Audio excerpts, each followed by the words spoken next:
You have with the diet a start date and an end date typically, and you have this timeline in between, and the goal is to lose weight. The goal is to reach some mythical number that when you jump on the scale would make you happy, and I think that's not grounded in reality. Someone in the group was saying the first day they tried carb fasting, they felt really sluggish and like they didn't have energy. And then we dug a little deeper and realized they were eating at a calorie deficit. They were kind of yes, fasting. severe. They were fasting. So salads. Yeah. That's all they ate that day was salad with no proteins. Yeah.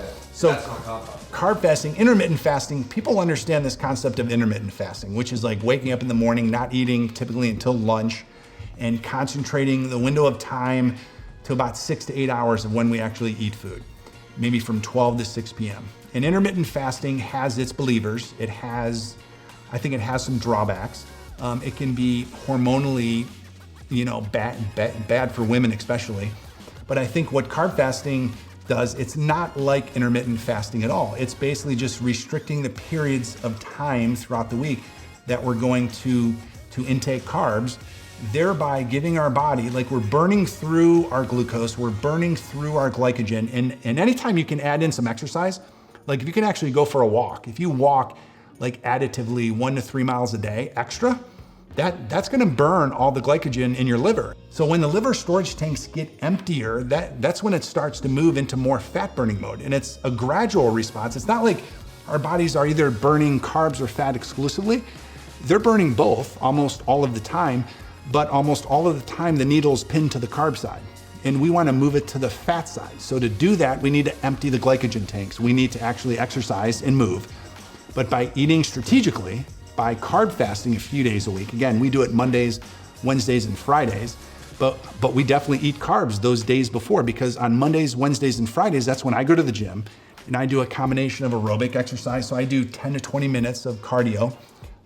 So I've been doing high intensity interval training, like on the treadmill, where I'll walk for a few minutes and then I'll sprint for a half a minute to a minute. That is amazing what that does for your VO2 max. We talk about this in the MOVE video, which is part of our sprint, right? Our 6-week sprint, H40. MOVE stands for muscle, oxygen, and variability in exercise. So we talk about just how important it is to increase the oxygen rate in our body. When we do this, we help the body fight disease. We help the body operate optimally. And I think it's key to actually increasing metabolic flexibility, but depleting these storage tanks, which again, does all these amazing things for our health. So yeah, we're in the middle of this H40 health sprint. One of the biggest questions we keep getting is diet. Like, what should I be eating?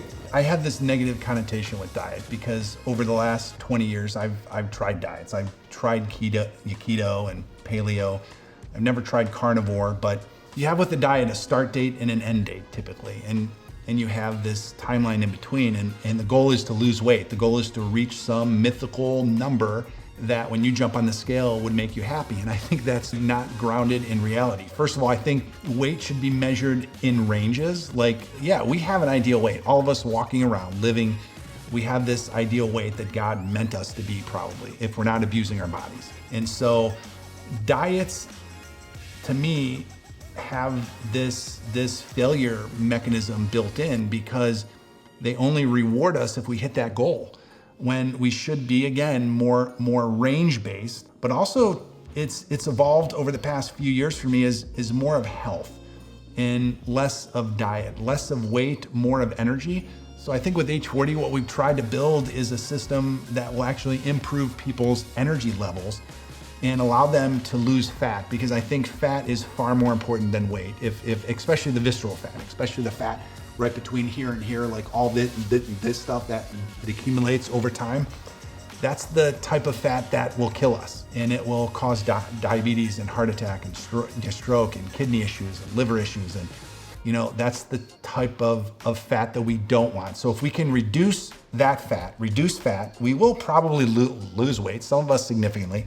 But if we can gain muscle, gain energy, then that's really sort of the lifestyle movement that we're after, I think, rather than a diet. So I think for some of the people in our sprint, like looking at food this closely is new to them, and they may not know, like, does this have carbs, does this not have carbs? Basically, should they just be thinking sugar when they think carbs? Like, what are the big foods that are the culprits? that are going to be most likely to? No, sugar is a killer for sure. I've actually started to notice the past year that I may have an allergic response to sugar, that I almost immediately feel pains in the back of my neck when I ingest too much sugar. So if we can avoid sugar, that would be amazing. But for many of us, we're addicted to sugar. And so that's so really hard to do. I think the key way that we look at diet, the differentiator, is that we want the body to get back to its natural rhythm. And that is high metabolic flexibility. So it's burning both fat and carbs for energy. And I think most people, most Americans for sure, are high carb diets. And so they're never allowing the body to burn fat. That's why it's accumulating.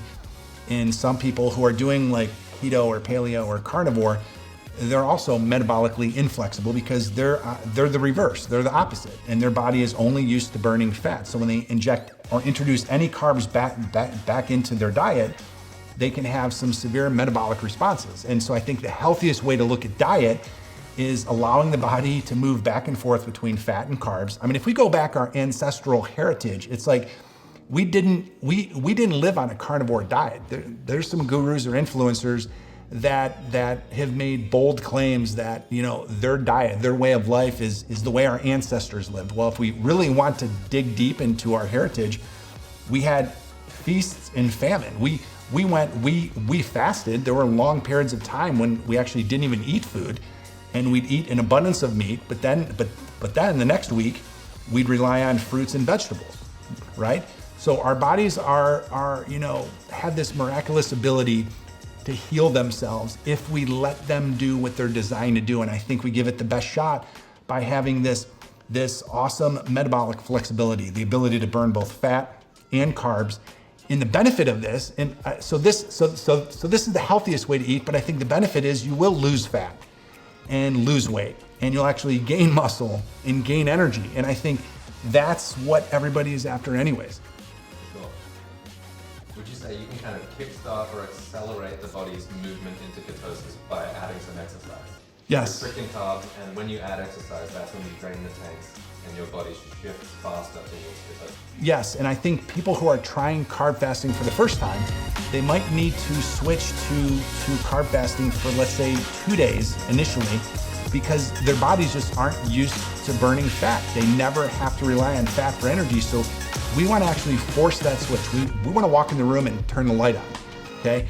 To turn the light on, we need to get the liver to deplete that glycogen. We need to get a lot of our muscles to deplete that glycogen.